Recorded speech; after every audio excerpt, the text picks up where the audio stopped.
বিষ্ণু বলেছেন উনজুরু ইলা মান হুয়া আসফালা মিন, তোমার চেয়ে যে খারাপ আছে ওর দিকে তাকাও।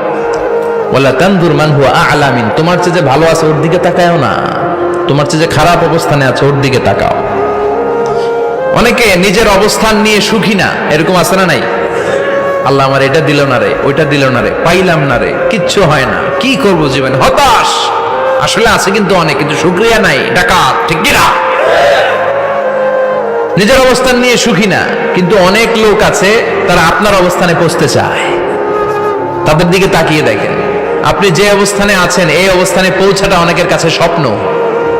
তারা প্রতিনিয়ত সংগ্রাম আর স্ট্রাগল করে যাচ্ছে আপনার অবস্থানে পৌঁছতে, আর আপনি এটা নিয়ে সন্তুষ্ট না।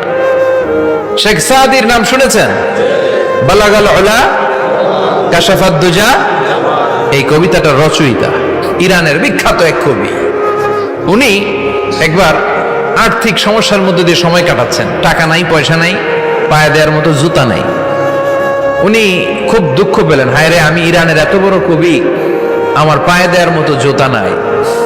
দুঃখ ভরা মন নিয়ে রাস্তায় হাঁটতে বেরোলেন। হাঁটতে হাঁটতে হঠাৎ দেখলেন একটা লোক শুয়ে শুয়ে কাঁদছে, ওই লোকটার দুইটা পাই নাই, পাই নাই। উনি সেজদায় পড়ে গেলেন, আল্লাহর কাছে ক্ষমা চাইলেন, আল্লাহ অনেক দিয়েছো, শুকর আলহামদুলিল্লাহ। এজন্য যেই পরিস্থিতিতেই থাকি না কেন আমরা কি পড়বো? জোরে বলেন, কি পড়বো?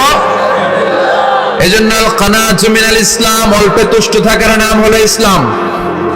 সম্পদ লাগবে কিন্তু সম্পদের পাহাড় লাগবে না, ঠিক কি না?